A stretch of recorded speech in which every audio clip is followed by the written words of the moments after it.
Hello and welcome to another Near Reading cast. As always, my name is Johno, and I'm joined by a very special guest, Chris Dyer. Hello. Hi, Johno. So this is footage from the BABW Reading qualifier and the Elimination, in fact, the Cup. So this was a qualifier tournament for the ANRPC series of tournaments in the UK called the BABW, Bring Another Brit to Worlds, for which the ultimate prize was, of course, a contribution towards a trip to Worlds. So it was great. It was really a great day, actually. This was our local one, my local one, I should say.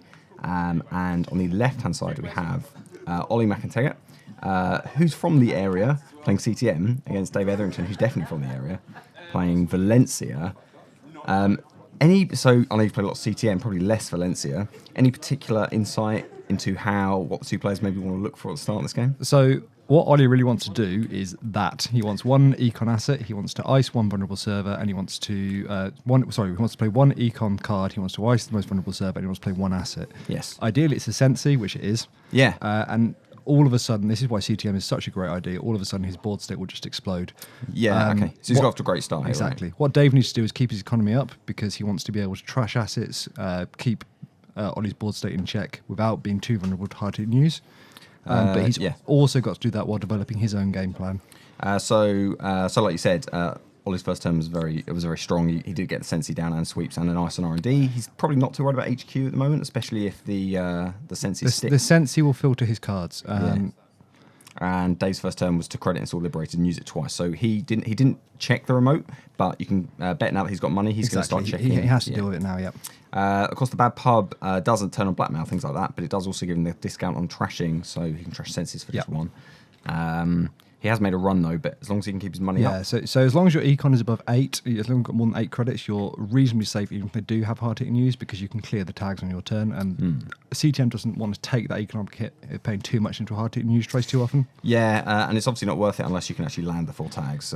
So it looks like maybe Dave's drawing for a blackmail. Would you be tempted to try and blackmail this remote? Find out what's in it? No, not really. I'd rather face check it and see what the ice is. Okay. CTM has so many things you can stick behind one ice that blackmails are quite a limited resource. Sure, it could be a Sansan or even MVT. Yeah, right? you might need it later. Yeah. Okay, it does install a medium though, so it seems like he's going to be happy to pressure R&D. Yeah, notably Dave's early econ, he cleared that Liberated. His money's now all gone. He's down to 6 credits already. Yeah, that's true. It didn't kind of flow into another piece of econ for him, did it? It does have Earthrise, so he might draw econ. So interestingly, I played Dave on this day. Earthrise is a really unusual card to see in Anarch, and it reminded me of one particular deck. So Dave Sayer is famous for playing a so-called diaper deck out of now that's a Shaper, of course. And the thing about that deck is it has an obscene amount of draw. It plays Diesel into quality time. So when I see Earthrise in an Anarch deck, and I said this to Dave on the day when I played him, it might have been on stream actually, so that might be available in the archive somewhere. That's if you want draw in Anarch, there are many better places to get it.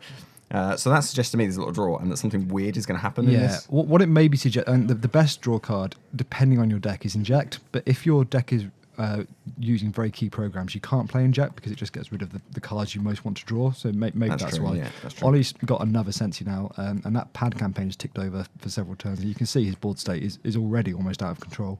I feel like Dave's plan here might just be tempted to try and race this deck. Now, if he can keep the senses down, he can let the pad go. I mean, it's not as fast income as he might need to worry about, but Dave looks like he's a long way from applying any kind of pressure. If Dave's plan is just to blackmail repeatedly, then money actually does nothing in that situation other than potentially giving you an out with psychographics. But if you're just going to blackmail into R&D, it doesn't matter how much money Ollie's got.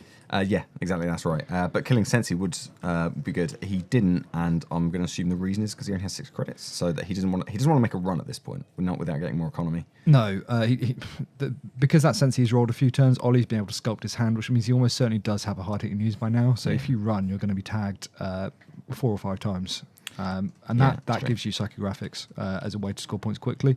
And if Dave's on a combo deck, you really want to stop him scoring points quickly. Having said that, Ollie doesn't appear to be advancing. He is defending R&D against double medium. That makes sense. He doesn't seem to be advancing his own threat. No. So what Ollie's trying to do is play a normal game here. If Dave is on a combo deck, then that might not be the best way forward because if Dave's on the typical medium big dig decks, he will ignore Ollie's board state. It's irrelevant because he's going to win from R&D. Exactly. And what you have to do is get as many points as you can quickly to put the deck under time pressure. It's not try and play it as if Yeah. So two same old things almost immediately shows that he's going to blackmail into R&D. Sounds like sounds like he plans to blackmail just as much as he can. Yeah, I agree.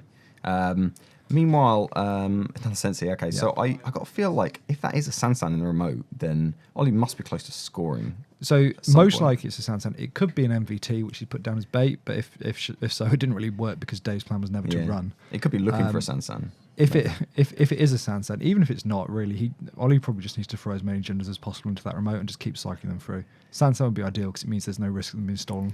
If something gets installed in that remote now, does Dave use a blackmail on it? Now, maybe not if it's crucial to whatever plan he has, but... I don't think he does because I think without knowing his entire deck, his plan looks like it's going to be blackmail R&D repeatedly, and you've only got limited blackmails. Okay, so it is a Sansan and he's going to score breaking news. Okay.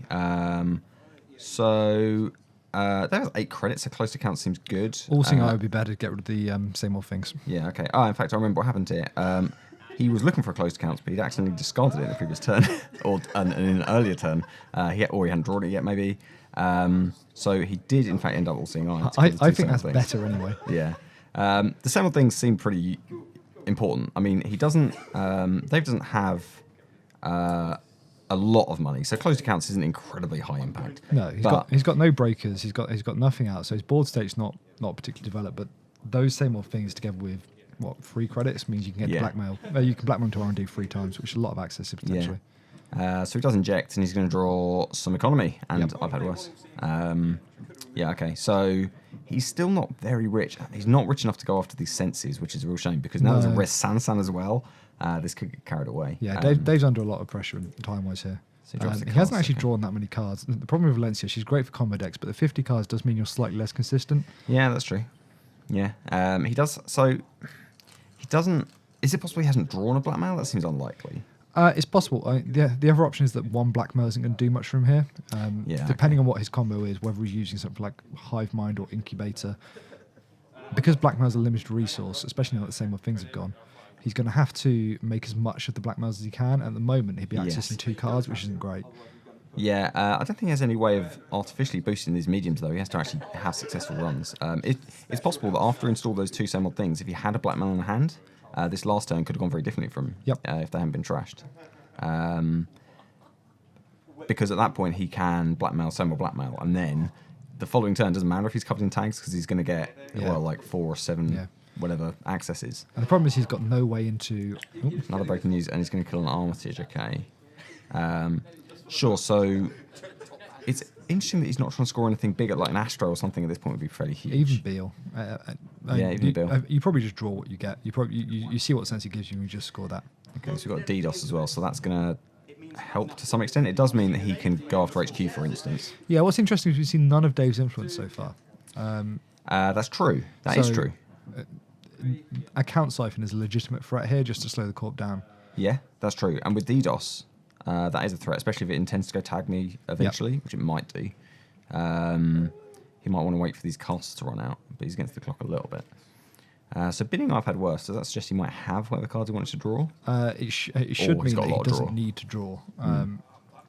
He's under so much pressure now because Ollie's on 4 points, still has this red Sansan. Dave has probably 2 more turns at most. Yeah, that's right. So Ollie's on 4 points now. He scored the Beal off the Sansan. Sansan's still raised, and Ollie still has 2 senses. 2 senses. So unless those senses go away, Ollie can just score 2 agendas over the next 2 turns. He has 7 credits, which is fine. So we're going to get a Rumour Mill, which kills Jackson. He's just going to check the bin. There's nothing in there, though. So he wondered if Ollie was being coy with Jackson, which is kind of possible.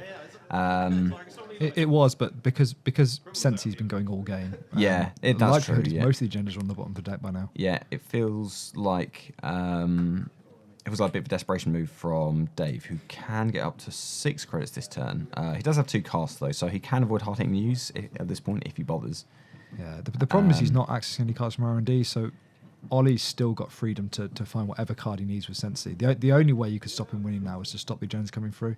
Yeah, okay. And that's an Astro, so that's awful now. Yeah, I mean, because now he can draw with...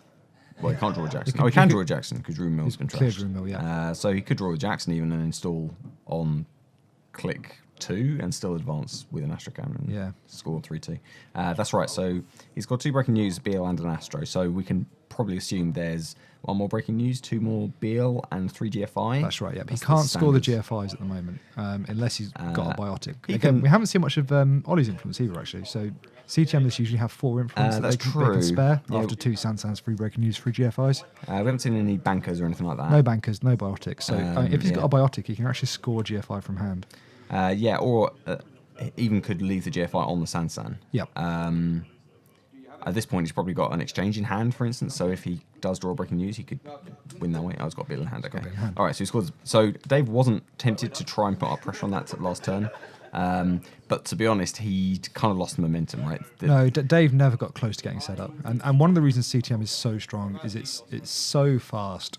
If you don't interact with it and it sticks its assets, it's got so much draw, it's got so much money. You never have to click for credits. You never have to click to draw a card. You've always got exactly what you need, and it's really hard to race it with a combo deck. Yeah, that's right. Ollie's start was incredibly good, and he got the turn 1 senses, and he had some early economy. The pad stayed up for a while, Yeah. and that carried him into the mid game very comfortably. And the second and third pads just weren't pressured. So there was- Crucially, he found 2 more senses, which the first one got trashed, and if he hadn't found the second or third one, maybe that game goes a bit differently. But yeah, that's true. He was never under any pressure. He had Jackson, so he could have drawn. Dave didn't look tempted to trust the Jackson either. So yeah, it's one of those things where while Ollie did have an incredibly good start and everything kind of arrived at the right time, the senses helped with that. But in many ways, maybe the reason he won was because Dave kind of stalled, right? So as soon as he's at the point where he's trying to get set up and he hits 6 credits, suddenly he can't run. So those senses are going to stay up. So now it's possible. It was turn, 4 or 5 by then for Dave, but he could have tried to go after the senses and risk the hard-hitting news, but by that point it was almost Because hard-hitting news is a terminal. If you're on a combo, terminal operation does always give you another turn, so even if you trash the sense and go low on credits, they're probably not going to punish you that turn. They're going to punish you the turn after, so it always gives you 4 more clicks. Yeah, that's true, and there's no risk of QPMs or anything like that in this list. That's incredibly unlikely. Yep, exactly. Stealing a GFI is bad news if you don't win, because he almost certainly has an EOI in hand. He'd obviously scored 2 breaking news as well. So all in all, I think it's a very tough game for Dave. He just didn't start, and CTM had a kind of easy go of it. Exactly, yeah. Yeah. Okay, so that was a kind of, I don't know, I feel like I feel bad for Dave in that game because he kind of floundered a little bit. I think it's a really bad matchup. I'd always back a CTM deck against a combo deck like that, and together with a perfect start from Ollie, I didn't leave a lot that Dave could do. So this was the top 4. So we're actually going to stick with Dave because he's going to drop into the loser bracket now, and he's going to face the loser from the other first round game, which was Chris Martin, another local from Swindon actually. And Chris is going to be playing Wizard against Dave's NEH. So now both of those decks could kind of be anything. So I guess we'll see how it goes. I know that Chris likes his siphons out of Wizard, so we can expect that kind of pressure. Yeah. This was a fair time before Worlds, so this was not in the most recent meta, but there was still always the kind of parallel. You either kind of had a Siphon Wiz or you had a You played Siphon or Temujin or possibly Dumble at that point. And one of the differences playing against Wizard is you don't know what it is when it comes down. You know it's going to pressure your assets. You know it's going to have a horrendous late game. But the line of play you have to take against a Siphon Wizard is completely different to a Temujin Wizard. Yeah, okay. Great. All right, I'm looking forward to that. So I'd like to remind you that you can find all our videos on the Near Red and Green YouTube channel, and you can find us on Facebook and on Twitter, and check out the Dead Channel podcast as well. Thank you, Chris, for helping me commentate. You're welcome. And thank you for watching, and we'll see you next time.